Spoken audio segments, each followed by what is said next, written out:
work on your mindset. 40% of this business is just like doing the things, but the other 60% is like all in your head. And if you really think that you can't do it, then you're not going to do it. Without Fear of Her Future podcast is for women who are passionately pursuing financial freedom using multiple streams of income and real estate to accomplish their goals. We are here to empower you to be brave, dream big, and design a life that you love that inspires others to do the same. I'm your co-host, Andrea Engstrom, a real estate investor and business coach and co-founder of the Partnership for Realtors. I'm here with my co-host, Tresa Todd, founder of the Women's Real Estate Investors Network and author of the best-selling book, Without Fear of Her Future. Over the past 2 years, Tresa has had nearly 200,000 join her Masterclass, where she teaches women how to become successful real estate investors. Hey, Tresa. Hey, Andrea. Well, we have another very special guest with a toddler and a baby on the way. It was so important to Kristin Witherspoon that she created a business that allowed her to be the mom she wanted to be and earn what she wants to earn. So she set up her business and did $400,000 in wholesaling in her first year as a real estate investor. Kristin has created a successful business and created a life that works on her terms. So let's welcome Kristin. Hi. Hey. Hey. Hey, Kristin, you are amazing. Love it. Now, you have that little precious baby, 3 weeks old. Is that right? Yes. Well, her name is Aria. She's sleeping right now. I love it. I love it. Well, welcome to the podcast. So tell us where you live and tell us a little bit about yourself. So I currently live in Mishawaka, Indiana, which is like the northwest region of Indiana, kind of about 2 hours outside of Chicago. So up in the Midwest area. So yeah, we have lived here for about, 6 years now, and just doing things with the kiddos, man, keeping it real. Yeah. And how many kids do you have? So we have 3 total. So we have a 5-year-old, a 1.5-year-old, and then a 3-week-old. Wow. So I love it. Girl. I love it. So tell us, what did life look like before you decided to become a real estate investor? What were you doing? I was doing payroll. So, for a large corporate company, they would hire out another company to like handle all of their payroll, cut checks, issue direct deposits, stuff like that. So I was doing that as an accountant for a large scale company, and I had been doing that for about 3 years. So not only just doing the payroll, but then, the end of the year when people need to get issued their 1099s or W-2s and all that stuff. So it was really boring and not, when you have kids and stuff like that, especially during tax season, having to work long extra hours and staying in the office and coming in on the weekends to get stuff done for, all these other companies that are trying to finish up their taxes for the end of the year was just really hard. So when we kind of like made the transition to do real estate, my husband was like, "Are you sure you want to?" And I was like, "Yeah, I definitely do." And he's like, "Well, we don't have any savings." And I'm like, "Yeah, that's going to be fine. Like, we'll just make it work." So a month later after that, I ended up leaving that job and doing wholesaling. So it was a little scary, but I did it. That's amazing. Wow. Yes. And you've been able to accomplish some incredible things in wholesaling. So first of all, for our listeners who are like, what is wholesaling? And how do I get started with that? But first, tell us, what is wholesaling? So wholesaling is when you talk to a seller, you get the, house under contract, and instead of closing on it yourself, you assign it to an end buyer. So maybe somebody who wants to flip the house or have the house as a rental. And then the difference between what you get it under contract for and what you sell it to the end buyer is your spread that you take away as, I guess, part of like, not necessarily your commission, but what you earn. Your profit. Getting the deal. Yes. Your profit. Yes. And how did you learn to do wholesaling? So I went through the Masterclass and I sent out a direct mail to this lady and she ended up calling me back. And I very shakily legged went to this house and talked to this really sweet lady. And she said yes, and I almost fell out my chair. I was like, "Oh my gosh, she wants me to buy it." So I watched all the videos, and I was like, "Yeah, this can't be that bad." And then when I did it, I was like, "Oh my gosh, this is so scary." But after I did it a couple of times, I was like, "Okay." We had to work out some kinks, but yeah, it was after that I like really like it now. Awesome. Okay, so tell us what you've been able to do with wholesaling over the past year or so since you joined the Women's Real Estate Investors Network and you went through that masterclass and just got out there and started doing it. What do your numbers look like now? Yeah, so right now I'm averaging about 6 deals a month, which revenue wise for us is anywhere, depending on the spread, from 60 to 80K in revenue. So I did just hire an acquisitions person though, so we should be able to like break the 6 figures threshold starting in the next like month. We'll give it 30 days, but next month or so, just for her to get her feet wet. And then we'll be in like the 6-figure mark for monthly income after that. But yeah. So when I started though, I was doing like maybe 1 deal a month and it was like 5K spread. And I thought, I was like, I got my first one and it was kind of like what Tresa says in her thing. You're like, oh my gosh, like, what am I going to do with all this money? And then you realize, oh yeah, I have to pay for marketing to get another deal. So yeah, but yeah, I have a full team now. So I have 5 VAs, an acquisitions, a dispositions, and a transaction coordinator. So I actually am not in any of the frontline seats anymore, actually doing the calls or doing the deals. I'm just managing it, which is really great now that I have the little one at home. But before that had happened, yes, I was doing all the calls and doing all the things. So you've gone from just getting started to like actually having systems and team in place just within a short period of time. Do you mind sharing with us what was your annual income when you were doing the payroll and accounting? So my annual income was 50K a year. So 50,000 with like benefits and everything. So just like already, I mean, we're in August, I've made almost like 300,000.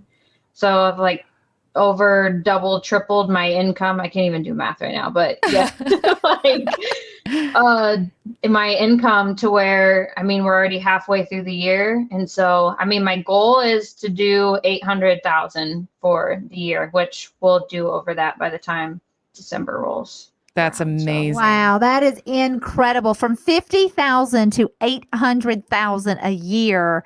And when did you join the Women's Real Estate Investors Network? So June of last year. So I'm a little bit over my year. Wow. My year mark. That is incredible. I am so proud of you. And if you can do this, so I mean, pregnant with 2 kids and building this kind of a business now with a brand new baby, I mean, there's just no excuse for anyone not to go out there and do it. I am so impressed and love that you have systems in place. I mean, you're just getting started. Mm-hmm. Amazing. Yeah, I'm really excited. So, Kristin, you've been such an inspiration to other women in our network, and I've loved to watch your journey. I love to see what you have on the wall behind your desk, and you kind of pull back the curtains and share with everybody what you're doing and some of those things that you do to help keep your mindset right. Talk to us just a little bit about what is the mindset that it takes to level up from being a $50,000 a year employee to now being almost $100,000 a month earner in a business that you created from scratch yourself? Well, I definitely have had like 2 major like identity, I guess, shifts. Because before it was, I mean, the person that I was when I first started is definitely not the person who I am now. And I had to really like coach myself up and tell myself like, all right, you can do this. Like, we're going to go into this house. We're going to get under contract, like kind of like, you know, the hype man. I don't know if any of you have like a friend who just like really like hypes you up and is like, all right, like this is what we're going to do. But at first that's kind of where I was, but then once I started doing more deals, I was like, okay, like now I have to transition from like being an operator, you know, the person like making the phone calls and doing all the things, to now I am more in a leadership position. So now I'm like coaching and mentoring and, you know, giving the feedback and stuff like that. So that's been my most recent kind of identity shift that I'm like working through. And I will admit, it's probably been the hardest. Just because, you know, you have those doubts just like everybody else does. Like, do I deserve this? Like, you know, I'm making like this much money. Like, this is more money than anyone in my family has ever made. Like, nobody has ever like crossed even I would say the $100,000 threshold. So like, you know, discussing that with, you know, family or personal stuff, it's kind of like, well, you know, you have a little bit of, I guess, kind of the mindset crisis of like, all right, is this like really for me? Like, am I the person that I should be to like be mentoring these people? I mean, because I will also admit too, yes, this is my business, but like almost everybody that I've hired is significantly older than me. So, you know, coaching and mentoring somebody where there's like, you know, an age gap and stuff like that. They have this young buck as a boss that is running this business. So definitely, you know, doing affirmations and stuff like that in the morning has really, really helped me a ton.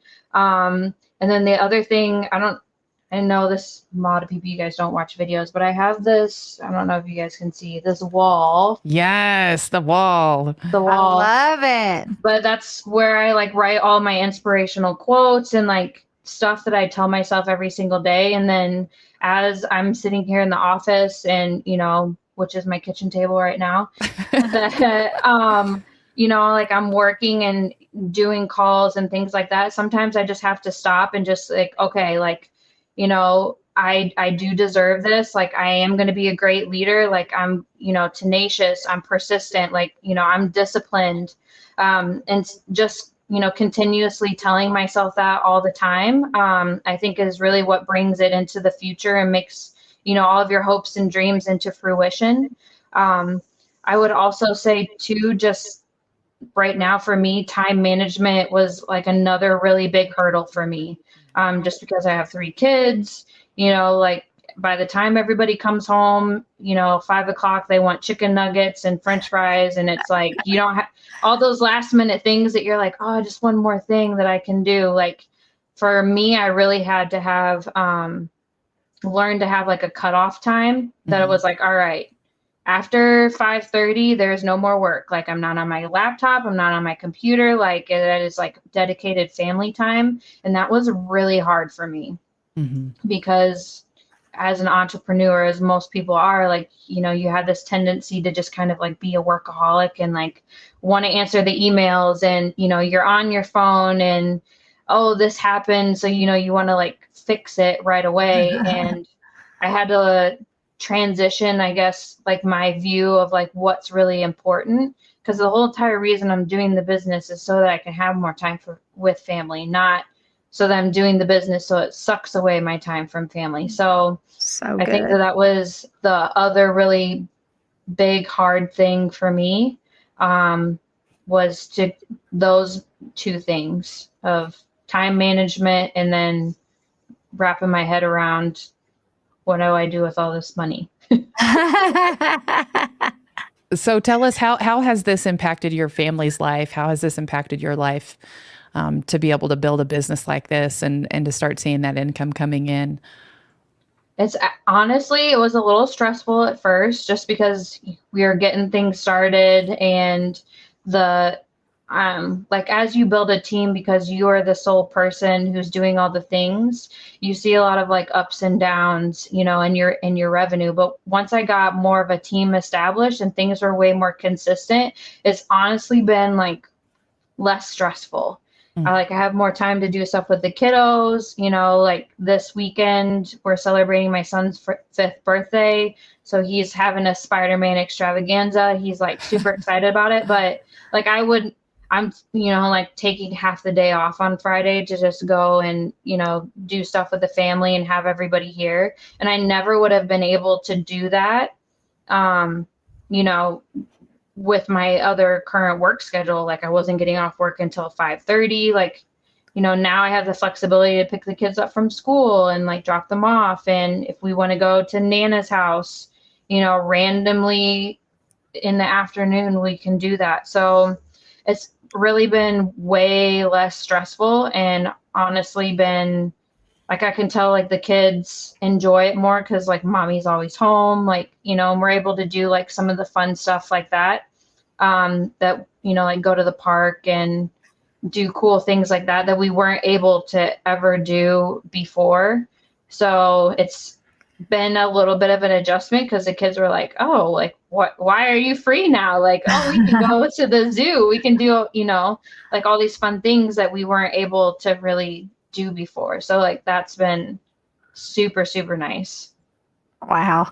I just want to say again, as I'm listening to you, I'm just thinking, here you are, a young mom, 3 kids, 5, a year and a half, and a brand new baby. And you have made this money not in a fancy office, but at your dining room table. At your dining room table, you have created $800,000 in a profit in 1 year. That is just incredible. Absolutely incredible.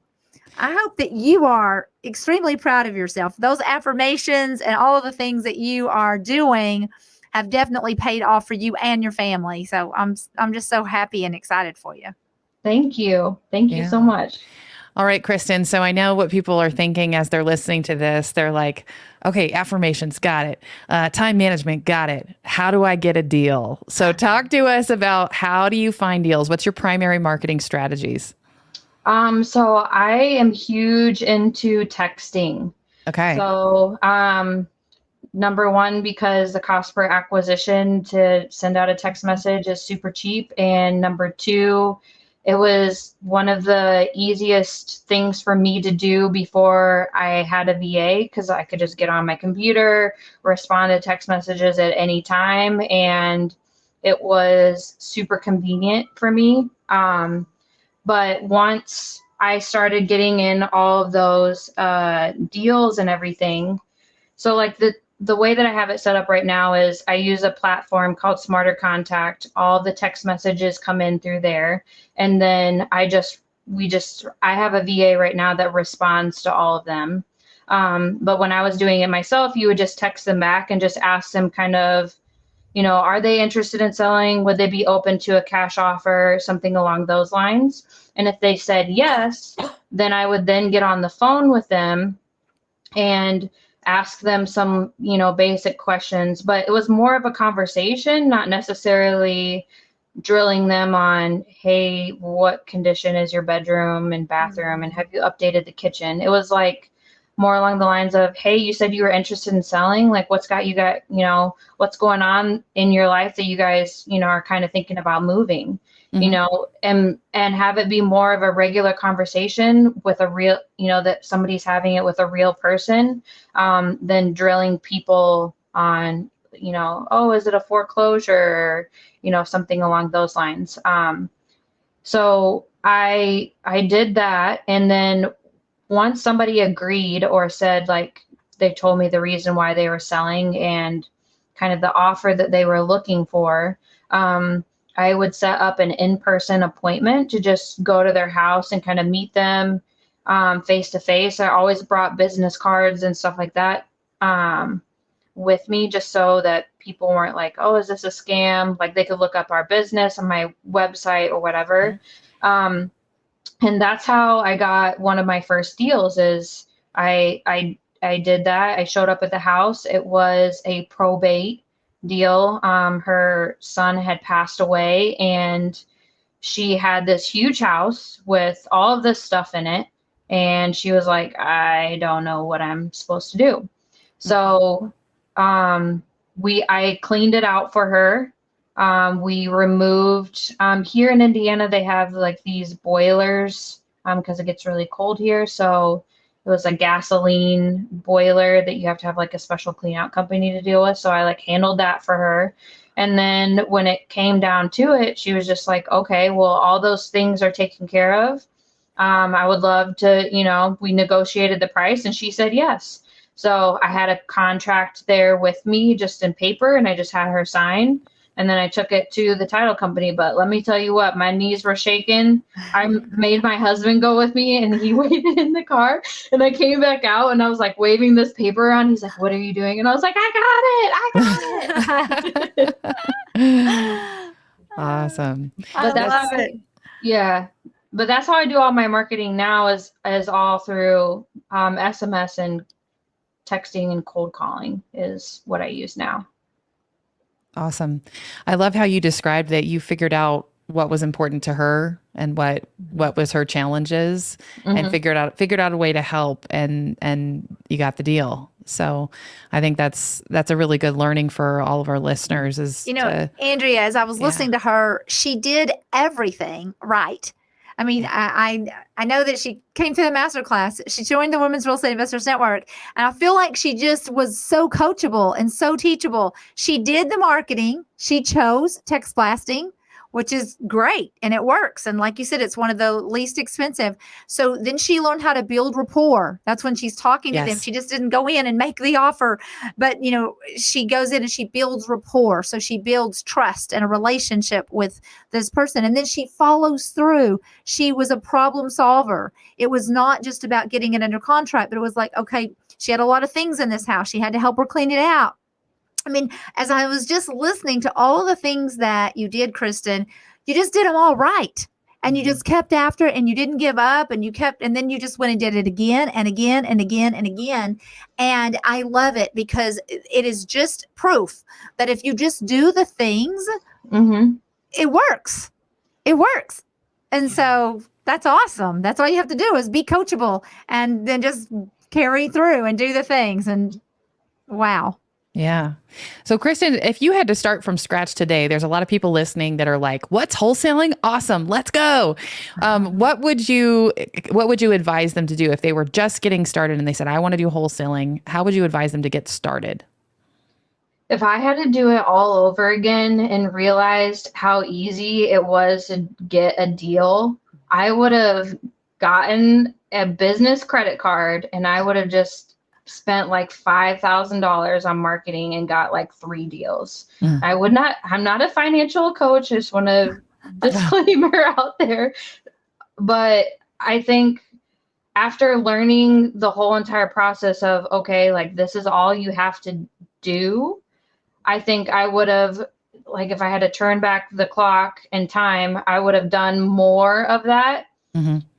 Instead of just waiting to like close that deal and then use that money to then turn around and do more marketing. I would have just leveraged a little bit, of like debt, and then done way more marketing off the bat and maybe had 2 or 3 deals and then just like closed on all of those instead of, doing one by one, until I kind of like got the hang of it. Back to it's not what it costs you, it's what it makes you. And marketing costs you, but boy, it's kind of like a money machine. You just put money into it and it'll just spit money back out. That's true. Absolutely. For you, what has been the greatest benefit to you in being part of a network and a mentorship like the Women's Real Estate Investors Network? I think for me, it's all about the relationships. When I first was getting started in wholesaling, like getting on those calls and kind of like quizzing Jordan on like, hey, like this lady said this, what does that mean? Because I remember the first time that somebody was like, oh yeah, EMD is blah, blah, blah. And I got on a call and I was like, Jordan, what is EMD? Like, he was like, oh, that means earnest money deposit. And I was like, oh, that makes sense. But I think just like building the relationships and being able to like ask people questions about, hey, I'm not sure about this, this person, this happened to me. And I think one of the ones I ended up talking to, I think it was Kathy or somebody else in the group, but I had a buyer who ended up, backing out of the deal on me. And I was like, hey, like, how do you handle this? Like, this has never happened to me before. What is kind of like the regular process for that? So definitely like the relationship building piece to it. And then I've been able to not only have a wholesaling business, but I also do rental properties. I also hold my own rentals. So with other people in the WREIN group. So, being able to do partnerships and JVs and, things like that, and be able to also then close other wholesale deals with ladies in the network has been like super fun and really rewarding. And I think just really beneficial to not only me, but, the other ladies that are also like in the group, that we've been able to do so much stuff together. It's been awesome. Well, you have done some awesome things. Tell us what you're most excited about working on next. What are your goals for the future? So right now I actually found my personal house through, like a wholesaling lead. It was a probate deal. So I closed on that like about a month and a half ago, and we start renovations right after Labor Day. So I'm like super excited about that, but just, I don't know. I think I would have never have thought that we could like own a house or anything like this before I started doing wholesaling in this business. I mean, I got the house for super cheap. And it definitely needs some work. It has mint green walls and, like a old outdated kitchen and stuff like that, but it has really good bones. And I don't think I ever would have had like the confidence to look at a house like that and see the potential. If I hadn't been, walking houses and looking and, doing all these things beforehand. So that's my upcoming project that I'm getting ready to start. And then I'm just finishing up a novation deal, which has been a huge learning experience for me because I GC'd, I was a general contractor for the whole entire project. So managing each individual trade of like, hey, I got this guy who does flooring, this guy's doing my plumbing, this guy's doing my kitchen, was a huge eye-opening experience for me. And I will have to say that I will never GC probably another project. Oh, I'll never say never, but it definitely, I have area for improvement there. But it was super hard just because of all the questions of like, hey, what about this and this and this and this? And so since I had done like 4 renovations before this, I was like, oh yeah, it'll be fine. And then like once I was managing, I was like, this is like way more questions or like things than I was anticipating. And so some stuff I just didn't really know the answer to and had to like ask people for advice on. But that was also a really big learning experience for me. And I would definitely say I will probably do some more in the future, but not as high end of a renovation as I did on this one. So you've not only been wholesaling, you also have some rentals. You've also flipped a few properties. So you are really doing it all. Yeah. I'm gonna take down and kind of probably like back away from doing like so many flips just because it's taken up like a lot of my time away from like the wholesaling. But I definitely still want to keep doing or picking up rentals. That's the great thing about wholesaling is you have all these properties that are constantly coming across your desk, and some of them are really hard. Like you gotta have some serious discipline to be not just buy them all. Just because you get them at such steep discounts when you're doing them as a wholesaler yourself. So yeah, that was my problem. I thought I was going to start out as an investor and do wholesaling and flipping, and then I got that FOMO, and I was like, oh, I want to keep them all. So you've done better than I in that. Well, tell us, Kristin, will your new house that you're working on, will it have an office for you? Are you taking this? Will. Yeah. It will have an office. So that's another strategy is house hacking, is buying this house and then renovating. Are you going to be able to add some square footage to it as well?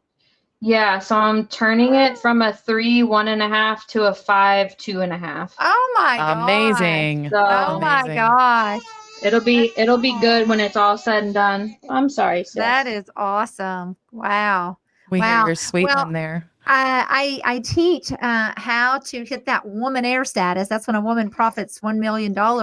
And I teach it in 5 years, but several of our ladies are hitting it way before, 5 years. And Kristin, you are definitely going to be there. I see you collecting that Woman Air Award at WREIN Live 2023. Yeah, that's the goal. That's the goal. Amazing. That's amazing. Well, Amazing. Kristin, we like to ask our guests for 3 takeaways. So what 3 things would you advise an investor or an entrepreneur who is looking to be brave and grow, or is perhaps feeling stuck where they are? I would say, number 1, don't be afraid to ask for help. Don't be afraid to reach out to, other people who have been there, done that, have, crossed that threshold and, are farther along than you are, because a proximity to people who are doing better than you is just going to help you raise the bar. So I would say, number 1, get into proximity or, get on calls with people, ask questions. Don't be afraid if you are going through something, it's pretty fat chance that somebody who has, is farther along has probably been through the same situation or something similar and can be able to give you some advice on it. I would say number 2 is work on your mindset. 40% of this business is just doing the things, but the other 60% is all in your head. And if you really think that you can't do it, then you're not going to do it. If you don't think that you're going to get the deal under contract, you're probably not going to get the deal under contract because you keep telling yourself that you're not. So, that was a really big thing for me, is just retraining myself to think that okay, I am a successful investor. I can do this. I am going to get deals under contract come hell or high water. We're going to make it happen. And then I would say the third thing is, don't be afraid to invest in yourself. That's going to give you the biggest reward, and who you are, today is not going to be the person that, if you want to own 30 rentals, well, the person that you are right now is not going to be the same person in the future that owns 30 rentals. There's a lot of growth that happens with yourself between now and then. So, investing in yourself, reading books, listening to podcasts, joining other mastermind groups, or being more involved in the one that you're in. I would just say, don't be afraid to give yourself, a little bit of a boost there in that department, because you're only going to see drastic and, amazing returns from doing that. And even if you don't stick to real estate, you could apply it to other areas of your life as well. Your faith, your money, your marriage. It doesn't just have to be real estate. So good. So good. Well, Kristin, thank you so much for joining us today with that sweet little one right next to you. We heard her just a minute ago, and we're so proud of you. You're doing amazing things and inspiring other people to be brave too. Thank you so much. I appreciate being on here. Thank you, ladies. Absolutely. Yeah. Well, on behalf of the Women's Real Estate Investors Network and Tresa, Todd, we invite you to subscribe to the podcast, share it with your friends, but most of all, we encourage you to be brave and dream big.